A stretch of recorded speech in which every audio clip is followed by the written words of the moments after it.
Hello YouTube, welcome back to Small Block Saloon.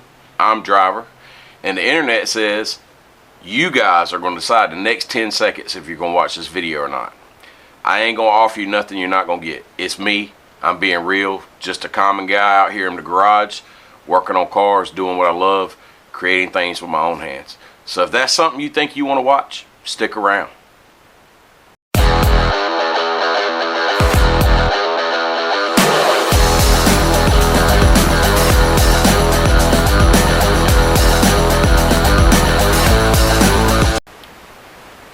Hey, welcome back. Glad you guys decided to stick around.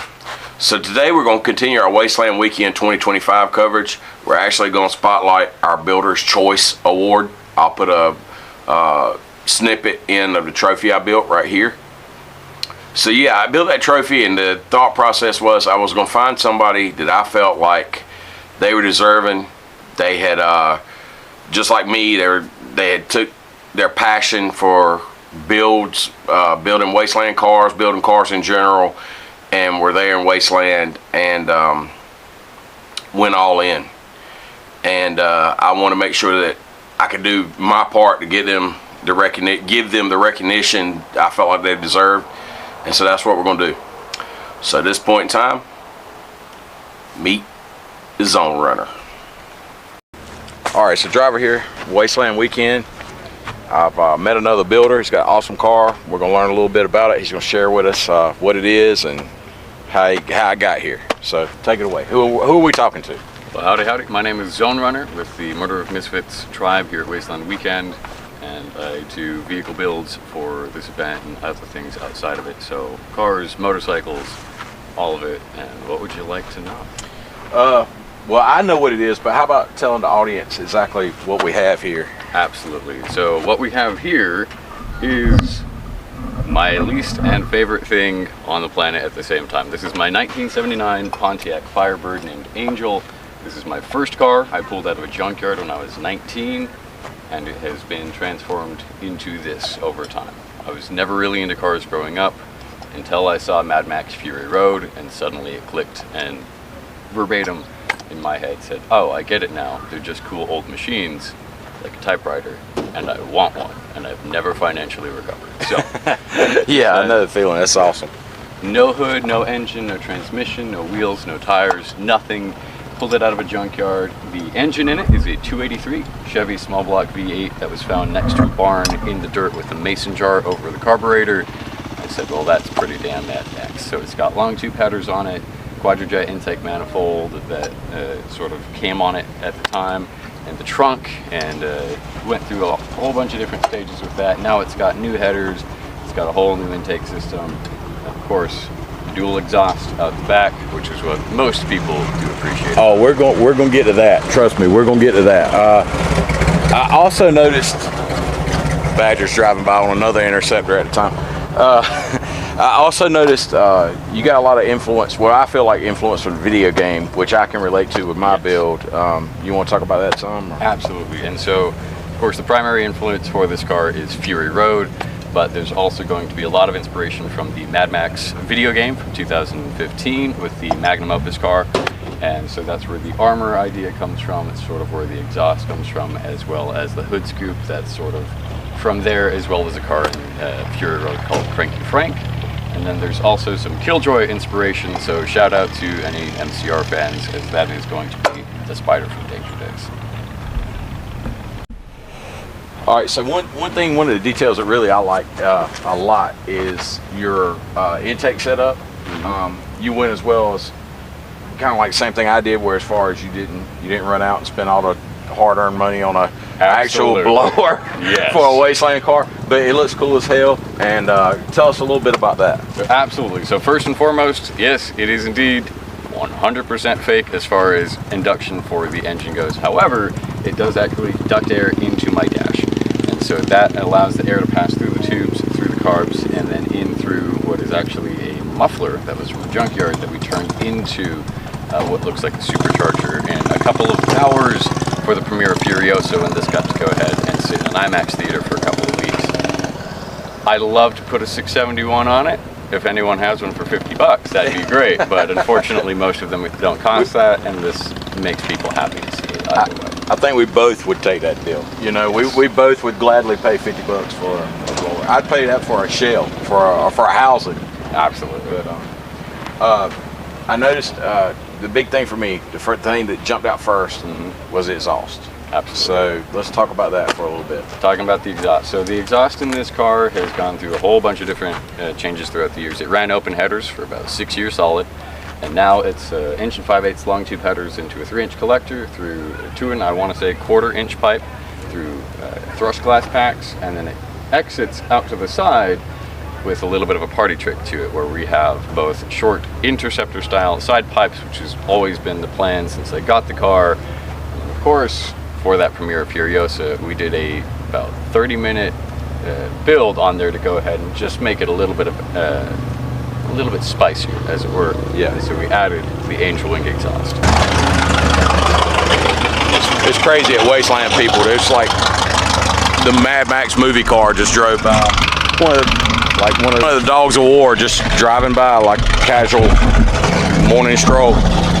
All right, so we got this, like I said, video game Furiosa crazy exhaust. And it's got a little trick to it. You showed me earlier, so I'm gonna get you to show the audience exactly. Absolutely. So for running this car, you've got kind of 2 situations, which is full parade mode, or it's all guns out, and then there's also occasionally the need to be slightly more discreet with it. And so at any point, you can always remove your tall exhaust and get yourself some interceptor style side pipes. Problem with these, they are much louder and they do point directly at your ear holes. So wonderful on the highway. These are quieter, but they do also give it a whole lot more visual appeal. All right, so now we're moved around to the back of the car. You got a Wasteland requirement in my eyes. I mean, no disrespect to anybody that doesn't do it, but you got to have a Lancer perch or a perch on the back for people to ride. So talk about that some, how you did it. And, absolutely. So this, we've got the Lancer perch here on the back, and this just goes through these square tubing slots that allow it to go ahead and with a little effort be removed or inserted back into the car at any point, so you can quick detach it for running around every day, sort of make parking a little bit easier. But out here for the event, you've got square tubing and you've got expanded steel that allows you to go ahead and have somebody here on the back. I have ran chain reins before so people can hold on with the sword. That is the whole idea. And of course, other steel tube that allows you to expand with more armor that can be removable as well throughout the year. Thunder sticks. Thunder sticks, that's exactly, I saw these and I was like, yeah, that's mount for thunder sticks. I have in the past ran 10-foot thunder sticks as basically angel wings, and it's a little much to go ahead and navigate with all of these streets in here. But I imagine, I watched you drive around yesterday some, and I was like, dude, I'm worried about the spikes on the front of my car, you know, hitting someone, because a lot of people, it's very distracted out here. People are in, I mean, I can't blame them, you know, but I don't want to hit anybody. And I was like, man, it's got to be tough for you with those pipes, because they're real pipes, you know. For you guys, make sure everybody understood, like, there's exhaust coming out of there. Yeah. So there's some heat, and with the amount of people out here, I can only imagine you got to be very careful. Oh, you do have to be very careful with it. I love the skull detail where the gas cap. I'm a Firebird guy. I don't have one, but maybe one day. But I love the way you just add that in. It's like a little added bonus. It's pretty cool. Well, thank you. And that's that started its life as a milk jug, heated over a resin skull, and then filled with foam, and then just some resin over the top, and now it's nice and secure for us. Your camp is pretty elaborate too. We're gonna get into that in a little while. This is probably like a whole episode on just the zone runner here in this camp, but it's worth it to me. I mean, as a builder and a creator, this needs to be out there. I want to do my part to put it out there on the internet. So let's move around to the inside of the car. Sounds good. Let's get you there. Okay, so we're inside the car here. Let's start on the steering wheel. I see that's a nice custom piece. Let's tell us about that. So this is a stock 1979 Pontiac Firebird base model steering wheel, which a lot of my friends, including Carly, shout out, have told me is incredibly ugly, and so we have changed it to go ahead and cover that up. The formulas in the Trans Am's got the cool spoke Grant inspired wheels. This just had the sort of soft, squishy one. So we've added the skull, we've added all of the bullet shells around it, and then the nice leather cord wrap to go ahead and one, that sort of tribal feel, and then two, makes it a whole lot easier to steer something with power steering without a power steering pump, but with the original rack in there. So that gear ratio is all kinds of a pain to deal with. All right, so let's talk about this cool shifter. Very unique looking. Tell us about that. Absolutely. This is going to be the frame of a Colt Peacemaker. This is a replica that I salvaged from the scrap bin at a theater workshop when I was in college. Somebody was going to throw that away, and I said, no, not going to happen there. I'd go ahead and throw this on there for something that's just a little bit more max than the old 80s plastic stuff. Under your arm, you also got the traditional ammo can lid for, is it the whole? Well, you tell me. This is just a lid that I found when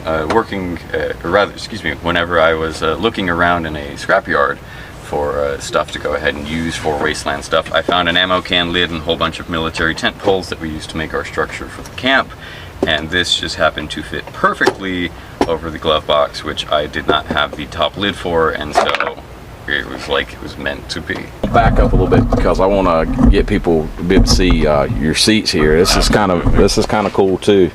So it's cool as seats can be, I guess. You know, I mean. There we go. But so tell us a little bit about those. So the seats here, these came out of a Can-Am Maverick, so a little side-by-side off-road vehicle. These I found on Marketplace for a song. Picked them up, made some custom mounts to go ahead and get them set in here, and then I added in the flight style belt buckles to go ahead and keep them, of course, nice and safe without having to do any retractable stuff and to save cost. Cool. And we were talking a little bit off camera.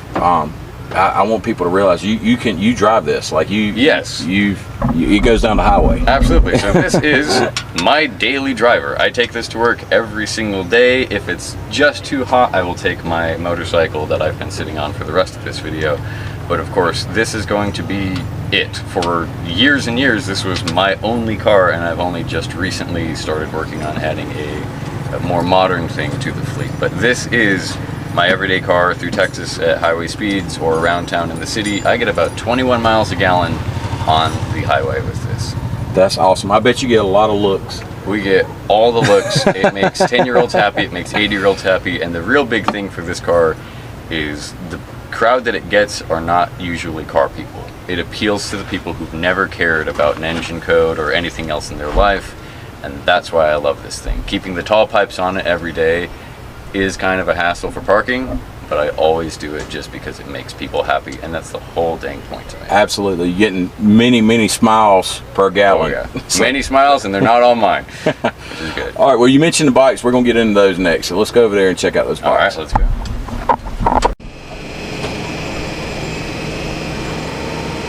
All right, so tell us a little bit about this particular bike. So this particular bike here is my 1993 Honda Nighthawk CB750. This was my first bike, so same as that was my first car.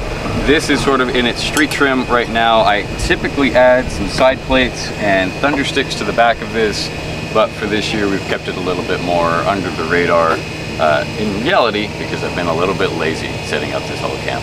Metal tank, everything. I don't agree with that statement. We're going to show your camp in a second, but this is I wouldn't put this in the lazy category. It's good. It's a jumpy little bike, and it was not comfortable to be my first learning bike, but bonded with it, and this is my Hades. All right, we got a couple more over here, so we're going to flip the camera around and get those. All right, so this looks straight out of Fury Road. So tell me a little bit about this one. Absolutely. So this bike, I actually am not the creator of. This is my father's bike. This was his Wasteland creation after I did this for a couple of years. We wanted to bring him out here. And so this is a BMW R1200C that he bought from a wrecker's yard, and he converted into this monstrosity that it is. You have a 50-gallon drum, shield up at the front. You've got aoudad horns. You've got old camping stuff. His favorite thing about it is, of course, going to be the tractor seat on here that was from the family farm, started way back in the day. That was off of the horse-drawn equipment that was used for all of that stuff out there. And then, of course, their absolute favorite thing to go ahead and show for other people, the spur that you must absolutely spin here on the back. This is a huge bike to have to deal with. It's not necessarily one that I would want to go ahead and have to park, but it makes him real happy. So this is going to be another very similar to my other Nighthawk, Honda Nighthawk. So this is going to be 1985. This is a CB700 SC. So it's got a drive shaft instead of a chain like that one. And the cool thing for this bike is that we built it very last minute in about a day and a half, or probably 2 afternoons, as a temporary thing for one of our tribe mates who's coming out here. And so underneath all of what is here on the sides, this is a completely clean, stock, beautiful Honda Nighthawk that has not been destroyed in any way. But of course, you throw some clever magnets on it with some scrap fabric and you have a Buvalini style or Many Mothers bike like we saw in Guerrero. That is so awesome. So that anyone could just take a, their everyday bike, which, I mean, you could ride like you do your car. You could ride a bike like this every day, but if you had a nice bike and you didn't really want to wasteland it or APOC it out, absolutely. Material and magnets. Always do awesome. Temporary stuff. That's how I ran my car for years, and it's of course also important to know I helped with a little bit of the assembly of the bike itself as far as getting that together, but that was all done by my tribe mate. It's their first year. They've never done this before. They're the ones who figured out where they wanted everything. They're the ones who cut a lot of the fabric for it. She chose the 305 Chevy oil pan as her seat, which was definitely a choice. Yeah. And it's maybe not the most comfortable bit. And then everything backwards of that is all going to be her design and her making. So I can't take credit for all of the build on this one. I helped collaborate with it, but this is all going to be decorated by somebody who's first year, temporary, on a otherwise clean bike. So that should tell you that you can do whatever you want to with something like this, and you don't have to destroy anything, and you don't have to have been doing the rest of this for years. All right, so you got an awesome looking camp here. Again, it looks straight off the video game. I see details like the Scroto skull and gears and tires. You mind if we go inside and you show us around? Let's go take a look around. All right, let's go inside. Welcome to the Murder of Misfits. This is our first year as a tribe out here. I've been doing this for a while. I'm here with 2 first years, but this is all a new build for us. This is a lot of reclaimed material, a little bit of conduit, and a whole lot of Harbor Freight drop cloth, and a lot of RIT dye. You're welcome to every shelf I've had to raid for that. And a whole lot of stuff out here. But over on these sides, of course, we have stuff like our fuel station over there and little tables to set stuff out. That's all going to be fuel pumps for water. We might take a look at that in a bit. Of course, all of our camp lighting. A lot of this stuff, to go ahead and keep it lightweight, is going to be good paint and plastic for things like some of these chains. Of course, we've got our tents out this way, our fire pit, and for the fans of the video game, we do have the scarecrows. The scarecrows. Right here. These were a very last minute addition. We needed back wall to go ahead and sort of help hide what's behind it for the event staff. And so these were thrown together in just a couple of days. And now, of course, they're not quite tall enough for us, so we've got to go twice as tall next year. With the wind out here, they would be tall enough for me, probably. I'd be afraid they'd come down. That's why we took a fairly conservative, safe approach to it this year and said, let's make them about 14 feet. That seems reasonable. Very cool. All right, well, Zone Runner, I appreciate your time. Thank you. Appreciate you. You got a lot of awesome stuff. The car got me over here. Everything else kept me. Some work. Great job. Hats off to you, sir. You said you've been doing this 6 years, right? This is going to be 6 years of this event for me. First year as a tribe and a long time working on a lot of the rest of this stuff. But it's something I love and a lot of people really, really care about. And I think you as a first year probably found a little bit of that too. Once it bites you, absolutely. Absolutely. So awesome job. I appreciate it. He says he watches the channel. I believe him. So been a subscriber for years. I'm in the comments. Check for it. Thanks for that. We take all we can get, and it's cool. It's cool to be here. It's cool to see like-minded creators and awesome cars. So very good. We've got more to come here soon, and we might go ahead and start that YouTube journey before too long as well. Absolutely. All kinds of projects waiting. You should. You should. You definitely got the mechanic and creative side down, and He told me off camera he's got a background in film work or video work, so he would probably be a pretty good YouTuber. So, but yeah, thanks, man. Thank you very much, and congratulations on that first prize. Oh well, we'll get into that later. Oh yeah. Stay right there for a second. Spoilers for another video. Stay right there for a second. All right. That's where you're So, as some of you guys know, Small Block Saloon, our channel, was giving away a Builder's Choice Award to somebody at the event. And you, my sir, are the recipient of the Small Block Saloon Builder's Choice Award. That is incredible. This is a thing that you've made? I made that to give away to someone at this show. That is incredible. Yeah. Appreciate it so very much. Thanks for being a subscriber.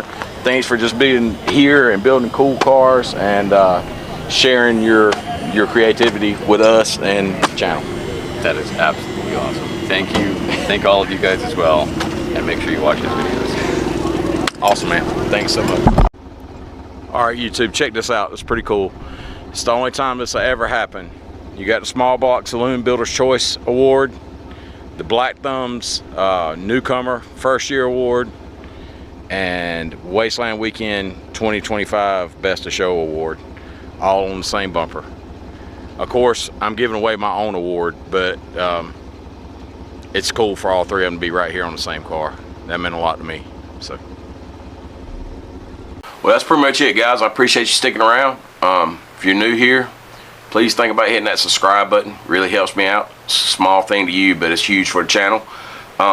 If you're a returning visitor, man, we really appreciate it. I feel like we've really got a lot of growth this year. I was hoping to be monetized by the end of the year. That could still happen, but I don't know that we'll get there. Not the end of the world if we don't. At the end of the day, the people that are here want to be here, and I want you here, and I'm glad you're here. So with all that being said, we're going to get into some new builds pretty soon. My personal stuff is all over with now. Holidays are coming up, so that's going to hold us back a little bit. But I'm looking forward to actually filming some new things being built with my own two hands and carrying you guys along for the journey. So appreciate it, and we'll catch you in the next one. Later!